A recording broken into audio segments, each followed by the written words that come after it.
দেখেন এখানে 3.5 লাখ ভোটার, সবাই কি আমাকে পছন্দ করবে? এটা কোনো কথা? যে আল্লাহ যদি বাঁচাই রাখে তো কাজ করতে করতে মরে যাব। আমি বাংলাদেশের রাজনীতি এবং অ্যাক্টিভিজম থেকে চিরতরে বিদায় নেব ইনশাআল্লাহ। আমাদেরকে অ্যাটাক করতে চাই, আমাদেরকে অ্যাটাক করে লাভ নাই, কারণ ওরা আগে ওটা শিরোনাম দিয়ে আমরা পোস্ট দিয়ে দেই। আল্লাহ বলে এই এমপি বা মন্ত্রী তাদেরকে বাধ্য করাবেন এই অন্যায় কাজ করতে, তার নাম সংসদে বিসমিল্লাহ বলে প্রকাশ করে দিব।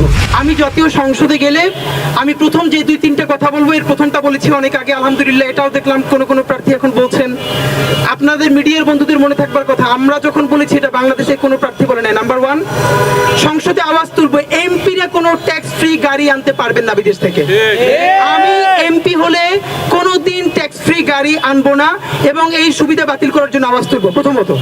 দ্বিতীয়ত, এমপিদের অনুকূলে কোনো স্থানীয় সরকারের উন্নয়ন বরাদ্দ দেওয়া চলবে না, এটা স্থানীয় সরকারকেই দিতে হবে, উপজেলা চেয়ারম্যান, মেয়র, কাউন্সিলরকেই দিতে হবে। তাহলে এমপিরা বাড়িও যাবেন না, এলাকায়ও মাস্তানি করবেন না, ছড়ি ঘুরাবেন না, তিনি পলিসি মেকিং করবেন, সংসদের যে লাইব্রেরি আছে সেখানে পড়াশোনা করবেন। নাম্বার 3, এরপরেও আমার এগেনস্টে যে অনুদান দেওয়া হবে, আমি এটা অনেক আগে বলেছি, আপনাদেরকে আবারও মনে করিয়ে দেই। ওসমান হাদি ঢাকা 8-এর সংসদ সদস্য হিসেবে নির্বাচিত হলে প্রতি মাসে বা 6 মাসে আমার অনুকূলে যেই আর্থিক বরাদ্দ আসবে এবং তা কোন কোন খাতে কত টাকা ব্যয় করা হয়েছে, কত টাকা আবার ফেরত পাঠানো হয়েছে, শাহবাগে এলইডি বিলবোর্ডে 12 মাস আমি টানাই রাখবো ইনশাআল্লাহ। একটা বিলবোর্ড শাহবাগে লাগাবো যেটা আমার জন্য ডেডিকেটেড থাকবে, যে এটা ঢাকা 8 এমপির জন্য। এইখানে প্রত্যেকটা পয়সার হিসাব আমি যদি না দেই তাহলে আপনারা এসে আমাকে জিজ্ঞেস করবেন এবং আমি বাংলাদেশের রাজনীতি এবং অ্যাক্টিভিজম থেকে চিরতরে বিদায় নেব ইনশাআল্লাহ। নাম্বার 2, আমার ব্যক্তিগত আর্থিক হিসাব, ইতিমধ্যে আমাকে যারা সাপোর্ট করছেন তাদের জন্য আমি ব্যাংক অ্যাকাউন্ট ওপেন করেছি। সেই ব্যাংক অ্যাকাউন্টে গত মাসের শেষ দিন পর্যন্ত কত টাকা এসেছে পাই হিসাব দিয়েছি। আমরা প্রত্যাশা করছি আজকে তফসিল ঘোষণার আগ পর্যন্ত আবার গত 1 তারিখ থেকে এই যে 10 তারিখ পর্যন্ত কত টাকা এসেছে এটাও জানাবো। 1 তারিখ আজকে তফসিল ঘোষণা হওয়ার পর থেকে আমরা নতুন করে হিসাব করব। আপনারা জানেন এই যে তফসিল ঘোষণার পর সরকার যেহেতু নিয়ম বদলায় না, তার নিয়ম হলো 25 লক্ষ টাকা একজন এমপি প্রার্থী খরচ করতে পারবে। সাংবাদিক বন্ধুরা, আপনাদেরকে জিজ্ঞেস করি, আপনারাও কি বিশ্বাস করেন? এমপি তো দূরের কথা, বাংলাদেশের যারা ওয়ার্ডের কাউন্সিলর ইলেকশন করে তারাও কি 25 লাখ টাকা খরচ করে? ভাই 25 কোটি টাকারও এখানে চা গরম হবে না। এখন এইটা করা হয়েছে আমাদের মতো প্রার্থীদেরকে আটকানোর জন্য। আপনি টাকা হিসাব না করে দিয়ে যদি বলতেন, এখন ধরেন আমার সাথে অন্য প্রার্থী, তিনি 25 লাখ খরচ করলেন নাকি 100 কোটি টাকা, নির্বাচন কমিশনের হিসাবটা কিভাবে করবে? এটা সে কোন অ্যাকাউন্টে খরচ করছে, কোন ক্যাশে হেস করছে? বরং আপনি কয়টা বিলবোর্ড লাগাবেন, তার বেশি লাগাতে পারলেন কিনা, পোস্টার বেশি লাগালেন কিনা, আপনি সেই হিসাবটা নেন। এরপরও যেহেতু নিয়ম বদলায় নাই, আমরা নিয়মের প্রতি অবশ্যই শ্রদ্ধাশীল। ওই এখন দেখেন, আমার জন্য যে 100 ভাই খাটে, আমার 100 ভাইরে অন্তত যদি 3 বেলা ডাল ভাতও খাওয়াই, এটা পয়সা লাগবে না? এখন আমি এই পয়সা কই পাই? আপনারা দেখেন আমাকে মানুষ সাহায্য করে, আমি আমার পকেটের টাকাই করি না, সোজা কথা বলি। আমি আমার কামাইয়ের টাকায় আমার বাসার বাজার করি, আমার বাসা ভাড়া দেই। ডোনেশনের কোনো টাকা থেকে আমি আমার পরিবারে 1 টাকা খরচ করি না। আলহামদুলিল্লাহ আমাকে এবং আমার পরিবারকে আমি সেই সলভেন্সি দিয়েছে। এই অ্যাক্টিভিজমের গত 1 বছরও আমি আমার ইউনিভার্সিটিতে চাকরি ছেড়ে দেই নাই, আমি এখনো শিক্ষকতা করি। নাম্বার 2, তাহলে আমাকে মানুষ যারা ডোনেট করে, আমরা ডাল ভাত খেয়েই এক টিমটা দাঁড় করিয়েছি। এখন যাকে মানুষ দেয় না, যার কোনো বৈধ প্রফেশনও নাই, সে তার লোককে পালবে কি দিয়া? পকেটে তো পয়সা নাই। এই জন্য কাউরে গাঁজা, কাউরে ইয়াবা, কাউরে হিরোইন, এইগুলো ব্যবসা ধরাই দেয় এবং এই ব্যবসার মধ্য দিয়ে তার রাজনীতি কায়েম রাখে। আমাদের জন্য সব থেকে বড় চ্যালেঞ্জ, এবং আমরা বলবার চেষ্টা করব ইনশাল্লাহ, এই মাদকের বিরুদ্ধে এখান থেকে তরুণদেরকে সরিয়ে এনে তাদেরকে কিভাবে কোনো স্কিল বেস ট্রেনিং করিয়ে স্বাবলম্বী করা যায়, এটা নিয়ে ইতিমধ্যে কাজ করেছি। অন্তত প্রবাসী 10 জন ভাইয়েরা আমাদের সাথে যুক্ত হয়েছেন। বাংলাদেশে তাদের আইটি সেন্টার আছে, ল্যাঙ্গুয়েজ ট্রেনিং সেন্টার আছে। তারা আমাকে বলেছেন, আমি যদি তরুণদেরকে, বিশেষ করে যারা বিভিন্নভাবে অ্যাডিক্টেড হয়ে গেছে, কোনো স্কিল বেস ট্রেনিং দেই, তাহলে তারা বিনা পয়সায় তাদের প্রতিষ্ঠান থেকে আমাদেরকে সাপোর্ট দিবেন। তো আমরা ইনশাল্লাহ এইটা নিয়ে কাজ করব। এইটা এককভাবে ঢাকা 8-এর এমপির হাতে কিছু না, এইটা ঢাকা 8-এর কনস্টিটিউয়েন্সির মধ্যে পড়েছে। অফকোর্স সেটা তো সুপ্রিম কোর্টে পড়েছে, সেটা তো সচিবালয়ে পড়েছে, তাই না? কিন্তু এটা হচ্ছে রাষ্ট্রীয় প্রতিষ্ঠান। যারা ক্ষমতায় আসবেন, যারা প্রধানমন্ত্রী হবেন, ক্যাবিনেট গঠন করবেন, তারা ফাংশন করতে দিতে হবে, ততক্ষণ পর্যন্ত দুদক এত বড় বিল্ডিং নিয়ে দাঁড়ায় থাকতে পারবে, বরং এটা যারা দুর্নীতি করে তাদের সেফগার্ড দেওয়ার একটা প্রতিষ্ঠান হিসেবেই থাকবে। এখন আমাদের কি করতে হবে? আমরা দেখলাম এইবার সংস্কারের সময় আমাদের প্রচুর মানুষ বললেন দুদকের প্রধান, এরপরে ন্যায়পাল, এরপরে পিএসসির চেয়ারম্যান, এইগুলো যেন প্রধানমন্ত্রীর হাতে না থাকে, এইগুলোর জন্য একটা স্বাধীন কমিশন থাকে। আমরা বাংলাদেশের কয়েকটি বড় রাজনৈতিক দল দেখলাম তারা এই কোনোটার পক্ষে না, তারা পিএসসির চেয়ারম্যানকেও স্বাধীনভাবে নিয়োগ দেওয়ার পক্ষে না, তারা দুদকের চেয়ারম্যান আরো যেগুলো স্বাধীন দেন, কারণ তারা মনে করেন তাহলে তারা গভর্নমেন্ট রান করাতে পারবে না। তাহলে আপনারা যদি এতটুকু কনফিডেন্ট না থাকেন যে আমাদের দল আগে চুরি চামারি যা করছে করছে, জুলাইয়ের পরে আমরা আর চুরি করবো না, এগুলো স্বাধীনভাবে ফাংশন করুক, যদি নাই পারেন তাহলে এগুলো বন্ধ করে দেন। রাষ্ট্রীয় পয়সা এগুলো পেলে বসে পয়সা খরচ করার কি লাভ?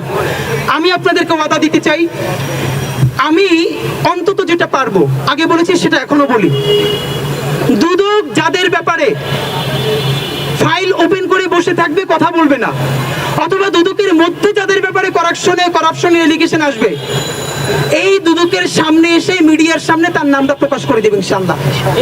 কারণ আমার তার গ্রেফতার করার ক্ষমতাও তো থাকবে না, কিন্তু এই দুদকের সামনে এসে তার নাম বলবার মতো হিম্মত আমার আছে। আর যেই এমপি বা মন্ত্রী তাদেরকে বাধ্য করাবেন এই অন্যায় কাজ করতে, তার নাম সংসদে বিসমিল্লাহ বলে প্রকাশ করে দিব। আর কিছু পারিয়েন না পারি, এইটা ইনশাআল্লাহ পারবো। সুতরাং আমরা আশা করি এই প্রতিষ্ঠানগুলোকে স্বাধীনভাবে ফাংশন করতে দেওয়া হবে। যেহেতু আপনি আল্লাহর সন্তুষ্টির জন্য আসেন নাই, আপনি 3-4 দিন পর হতাশ হয়ে এমনিতেই বাসায় ফিরে যাবেন।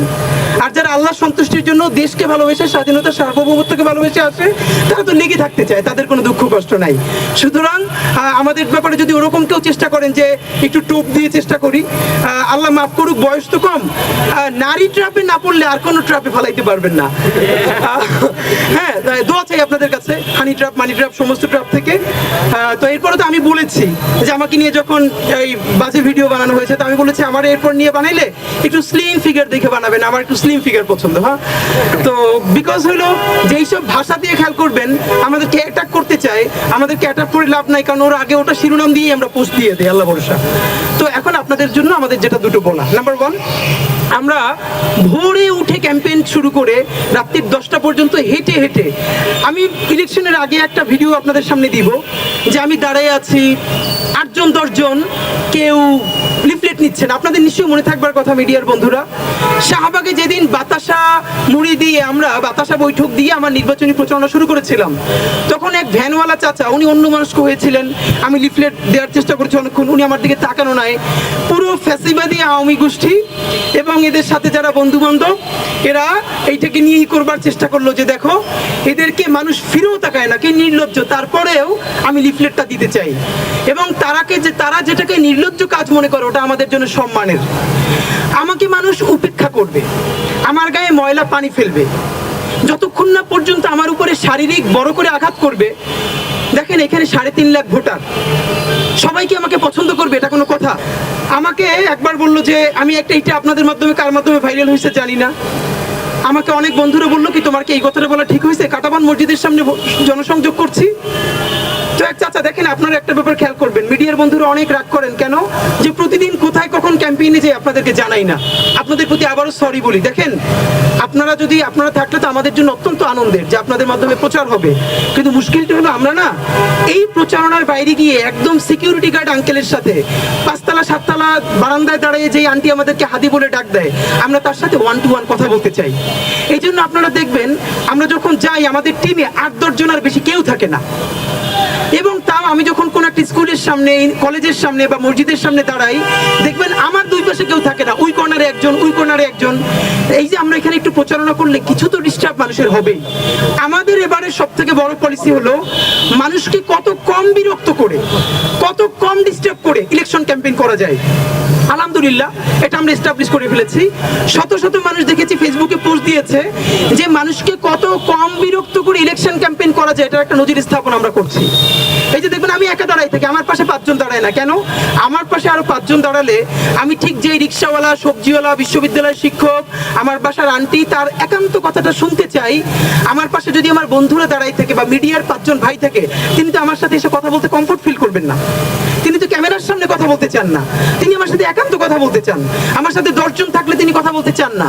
এই জন্য আপনাদেরকে কাউকে না জানাইয়া আমরা হুটহাট গিয়ে এক এক বাড়ির সামনে দাঁড়াই, স্কুল কলেজের সামনে দাঁড়াই, চা খাই, বাড়ির দারোয়ানের সাথে কথা বলি, এবং আমরা তাদের কাছ থেকে রিয়েল রেসপন্সটা শুনবার চেষ্টা করি। আপনারা নিশ্চয়ই মিডিয়ার বন্ধুরা দেখেছেন এরকম কয়েকটা ব্যাপার ঘটেছে। শাহজাহানপুরে সেদিনকে আমরা হেঁটে আসছি, বাড়ির 5 তলা থেকে এক আন্টি হাত বাড়াইয়া যে আন্টি হাদি দাঁড়াও এইটা বলে দাঁড় করিয়া তিনি তার বাচ্চাকে পাঠাইছেন আমাদেরকে জন্য খাবার দিয়া, এবং ফোন নিয়ে পাঠাইছেন যে ওর ছবি তুলে আনো তোমার সাথে গিয়া। এরকম আমাদের সাথে প্রচুর ঘটে। তো এখন যদি আমাদের সাথে মিডিয়ার ভাইরা থাকে, আমার সাথে 50 জন 100 জন যায়, ওই আন্টি তো আমাকে হাদি বলে ডাক দিতে স্বাচ্ছন্দ্য বোধ করবে না। তো আমাকে এখন সব থেকে 2টো কথা শুনি, এটা আপনাদেরকে বলি। প্রথমত যেটা একটু লেস ইম্পর্টেন্ট, এটা আগে বলি যে অনেক আমাদের এইবারের যে গত 2 মাস ধরে রাস্তায় আছে, এটা সব থেকে বড় আমাদের ইম্প্যাক্ট হলো, আমরা আগে ভাবতাম কি যে তরুণরাই আমাদের সব থেকে বড় শক্তি, তারা আমাকে সব থেকে বেশি চেনে, আমাদেরকে ভালোবাসে। বিশ্বাস করেন আমরা অবাক হয়েছি, আমরা যখন রাস্তায় নামলাম 55, 60, 65 বছরের আঙ্কেলরা তারা এইভাবে আমাদেরকে কানেক্ট করবেন, এসে জড়ায় ধরবেন, মাথায় হাত রেখে দোয়া করবেন, আসার পথে আমাদের জন্য রিক্সা ভাড়া দিয়ে দিবেন, খাবার কিনে দিবেন, এইটা আমরা চিন্তাও করি নাই। এবং এইটা তারা ফিডব্যাকটা বলে যে তোমার কোনো টকশো মিস করি না, তোমার কোনো বক্তব্য মিস করি না, এই ব্যাপারটা খেয়াল করলাম। এর মানে হলো এই যে একটা বিরাট জনগোষ্ঠী, এইটা আমাদের আগে ওরকম করে আমরা জানতাম না যে তরুণদের বাইরেও এরকম মুরব্বীরা আমাদেরকে এত বেশি ভালোবাসেন। আমাদেরকে সব থেকে বেশি ভালোবাসেন বাসায় বসে আন্টিরা এবং আমাদের বোনেরা। মানে আমরা অবাক করবার মতো যে তার নিজের বাচ্চারে কোনোদিন একা ছাড়ে না, কিন্তু সে খাবার পাঠিয়ে, খাবার রান্না করে আমাদের জন্য যখন পাঠায়, এটা আমাদেরকে কি পরিমাণ আপ্লুত করে। আমি আমার বাসার আপুরা, আমার আন্টিরা সবার কাছে বলি, বিশ্বাস করেন আপনাদের সাথে হয়তো অত দেখা করার সুযোগ হয় না, কিন্তু আমরাও ফিল করি আমার মা, আমার বোন আমারকে নিয়ে, আমার টিমকে নিয়ে যেরকম বাসায় বসে দোয়া করে, আপনারা আপনার সন্তানের সাথে দোয়া করার সময় আমাদের দোয়াও করেন, এটা আমরা টের পাই। আপনারা আমাদের সালাম জানবেন। যদি বাঁচাই রাখে, মানে হয়তো কাজ করতে করতে মরে যাব, আল্লাহ যদ্দুর হাত রাখছে, বাঁচিয়ে রাখলে আমরা চেষ্টা করব নির্বাচনের আগের দিন পর্যন্ত 3.5 লক্ষ ভোটারের সর্বোচ্চ সংখ্যকের কাছে ফিজিক্যালি গিয়ে একবার না কয়েকবার দেখা করতে। আর যেন নির্বাচনের দিন শুনতে না হয় যে তোমার টিভিতে দেখছি, এবার সরাসরি দেখি।